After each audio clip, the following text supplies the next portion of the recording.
Dios no nos ha llamado a nosotros, la iglesia, a ser cristianos termómetros. De nada sirve que yo siga diciendo qué malas están las cosas. Lo único que estoy haciendo es registrando la temperatura. Qué malo está en la sociedad, qué malo están los jóvenes, qué mal. Yo lo único que estoy haciendo es registrando temperatura. No, Dios me llamó a mí a ser un creyente termostato, donde yo tengo la capacidad de vivir el estándar de la palabra, y viviendo yo el estándar de la palabra puedo transformar un ambiente. Mi llamado a la iglesia es: vamos a elevar nuestros parámetros, vamos a elevar el estándar, vamos a hacer familias cristianas, vamos a hacer matrimonios cristianos, vamos a elevar el estándar, iglesia. Por eso es que no podemos conformarnos, porque tenemos que levantar el estándar. Si es que queremos que la sociedad completa cambie los valores cristianos, nosotros estamos llamados a transformar el mundo para Cristo. ¿Cuántos dicen amén a eso? Aleluya. La iglesia tiene que ser no conformista. ¿Y sabe cómo lo podemos hacer? Viviendo la autoridad de Dios. Dios nos llama a ser creyentes de autoridad en este tiempo. Y la autoridad de Dios se manifiesta cuando nosotros nos sujetamos a Él. Cuando nosotros vivimos bajo la autoridad de Dios, entonces tenemos la autoridad para llevar a cabo la tarea del reino. Si no hay autoridad, no funciona. El reino es un reino de autoridad, dice la Biblia. Usted y yo vivimos el evangelio. Esto es un evangelio de autoridad y de poder. Dios nos dio a la iglesia poder y autoridad, dice la Escritura. Ahora, Satanás sí tiene poder, pero no tiene autoridad. Pero usted y yo tenemos poder y tenemos autoridad. Y la autoridad suya viene condicionada a que usted esté sujeta a la autoridad de Dios. Si usted no está sujeta a la autoridad de Dios, todo el sistema se desploma. Esta mañana yo le decía que allá en la Florida hay un expreso que le decimos el Turnpike, que cruza desde Miami y sube por ahí casi hasta llega a Georgia. Y los camioneros, usted los ve, mi hermano, a 100 millas por hora, se creen los dueños del Turnpike. 100 millas por hora, y cuando llueve ni se diga, te tienes que echar para los lados porque te estremecen con el camión, hermano, porque van. Y yo le digo a la iglesia a veces, eso es poder. Eso es poder. El que se pare de frente se lo llevan de frente. Ahora, autoridad no es esa. Autoridad es un individuo que no necesariamente tiene que medir 6 pies. Puede medir 5'7" o 5'8". Puede pesar 120 libras porque la autoridad no está en el peso. Pero ese individuo está más adelante del camión, tiene una placa, tiene un sombrero, está en una patrulla. Eso se llama autoridad. Él viene con poder. Pero ese hombre se para allá al frente y lo único que tiene que hacer es así. Eso se llama autoridad. ¿Sabe por qué? Porque viene del estado de la Florida. Representa una autoridad mayor. Y yo vengo a decirle a la iglesia del Señor, si nosotros queremos transformar, usted tiene que entender que hay una autoridad que Dios te ha dado. Escuche, mi hermano, si tú te sometes a la autoridad de Dios, tú tienes autoridad para transformar tu familia y la situación que sea, porque nosotros somos gente de autoridad en el reino del Señor. ¿Cuántos bendicen al Señor en esta hora?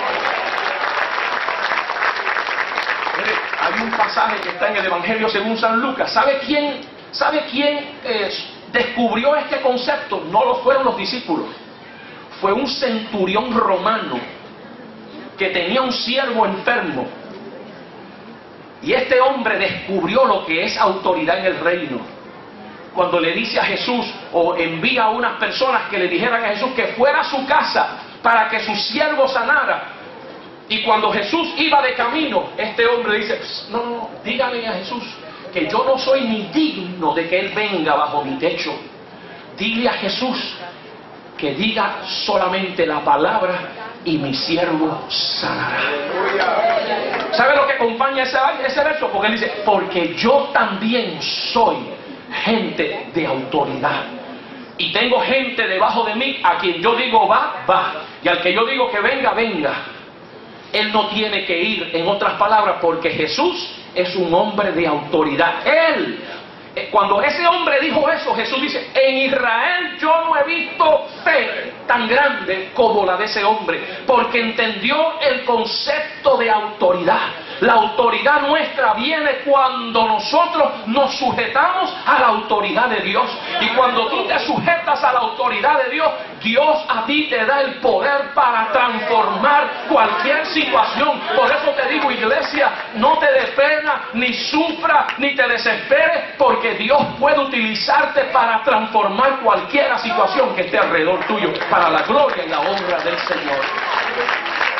Somos gente de autoridad. Somos gente de autoridad. El llamado a no conformarnos. No podemos moldearnos. Tenemos que tener cuidado. La iglesia apostólica del Nuevo Testamento rehusaron moldearse a los patrones del mundo. La iglesia apostólica sacrificaron la fama, sacrificaron fortuna, sacrificaron su propia vida. Eran pequeños en números, pero eran gigantes en valores y en principios. Y si nosotros queremos retomar como iglesia de nuevo nuestro ambiente, si nosotros queremos regular la temperatura de nuestra sociedad, lo vamos a tener que hacer usando la autoridad de Dios y viviendo una vida transformada. Y a través de nuestra vida, como sucedió en el Imperio Romano, la gente se va a dar cuenta que con Cristo en el corazón es mejor vivir la vida.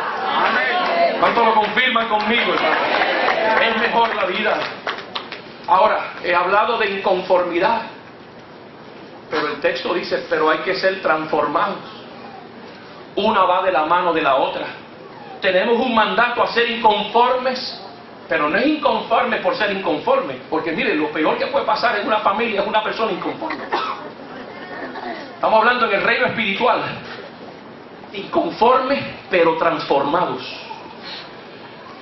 Inconformidad solamente no posee poderes de transformación. Usted puede vivir toda la vida inconforme. El poder de la inconformidad, espiritualmente hablando, está en la transformación de ese individuo.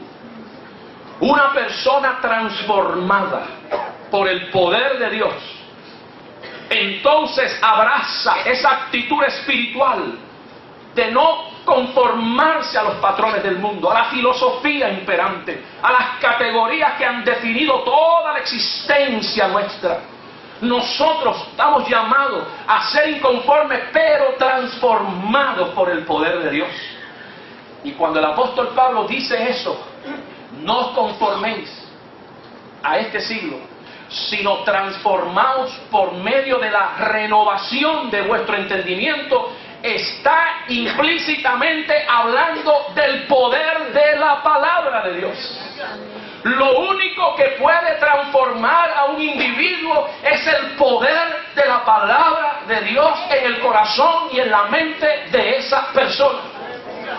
Mire, a veces les digo esto a la gente y no quiero que nadie se ofenda. La oración es poderosa, pero la oración, hermanos queridos, no lo va a alcanzar todo.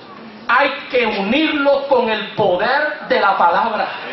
Hay unas cosas que van a cambiar en el ser humano a la medida que esa palabra se integre, se asimile, la escuchemos y permanezcamos en ella. Eso va a traer poder en esa persona y transformación.